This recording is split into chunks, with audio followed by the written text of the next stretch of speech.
Bienvenue à tous dans OPD les amis. Aujourd'hui je suis parti pour une petite marche parce qu'hier j'ai fait une sortie longue de 16 km. J'ai trouvé un petit endroit sympa à Aiguière pour ceux qui connaissent en Provence. Pas mal, une vue pas mal sur les environs. On voyait l'île sur la Sorgue, le Mont Ventoux, la Sainte-Victoire, etc. Je me suis vraiment tué parce que j'ai fait un fractionné il y a 3 jours et c'était mon premier. Et j'étais bien mort à la fin. D'ailleurs, je vais vous donner une petite leçon que j'ai apprise par rapport à ça. Je me suis fait une petite contracture hier. Donc en partant des 16 km, j'avais déjà mal. Donc j'en ai parlé hier, c'est un petit point sur le muscle qui me fait mal, mais anormalement. C'est-à-dire que c'est comme une courbature, mais ciblée à un endroit précis, qui pique un peu une douleur aiguë. J'avais déjà eu ça. En fait, j'avais fait un saut en vélo et mon pied il s'est beaucoup trop penché en avant d'un coup et ça m'a fait une contracture, mais du coup dû à un choc, alors que là c'est dû à un effort trop soutenu. Donc j'en ai parlé à ma soeur qui est podologue et elle m'a dit en gros que quand un muscle n'a pas fini de se contracter et que le muscle opposé se contracte, c'est là que ça crée une contracture. Donc c'est dû à un déséquilibre musculaire. Donc hier je me suis automassé, j'ai fait des étirements et ce matin aucune douleur. Donc franchement je suis super content parce que en 3 semaines là j'ai fait 120 km répartis sur 9 ou 10 séances et pas de douleur anormale aujourd'hui. Franchement ça va super, surtout que j'ai un trail dimanche de 15 km, donc je vous ferai une vidéo pour vous parler de mes stats. Et donc ouais, je suis content.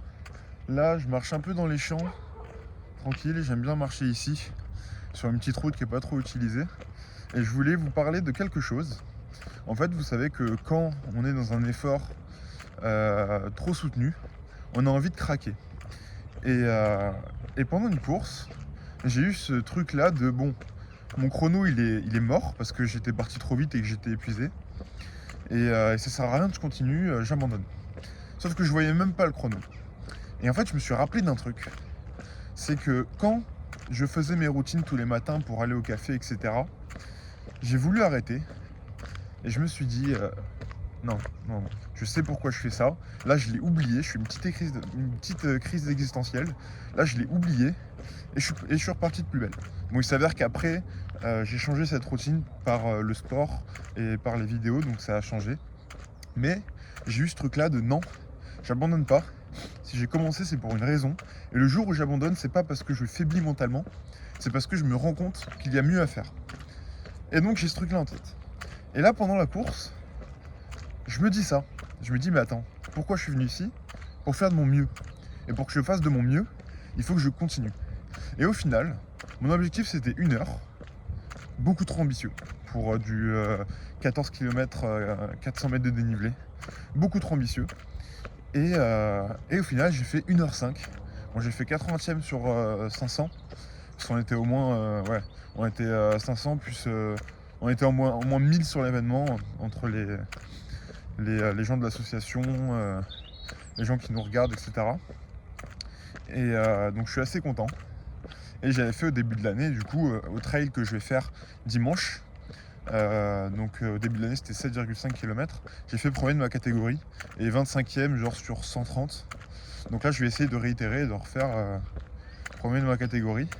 Mais en tout cas, je me suis rappelé de ce truc là. Donc rappelez-vous, quand vous faiblissez mentalement pour n'importe quelle chose, remettez-vous à votre place quand vous avez commencé. Ce pourquoi vous avez fait ça. Et dites-vous que si vous arrêtez maintenant, c'est dû à votre mental et pas parce que vous n'avez plus envie. Si vous n'avez plus envie, vous n'avez pas à vous morfondre, etc. Vous avez juste à arrêter. Si vous vous rendez compte que c'est pas bien, etc. Donc voilà, rappelez-vous ça. Donc voilà, petite leçon du jour, ne pas abandonner avec un faux prétexte. Et le jour où vous arrêtez une activité, il faut qu'elle soit réfléchie et pas sur un coup de tête. Et normalement, vous n'aurez pas à vous en vouloir. En tout cas, moi je vous dis à demain pour un nouvel EPD et ciao.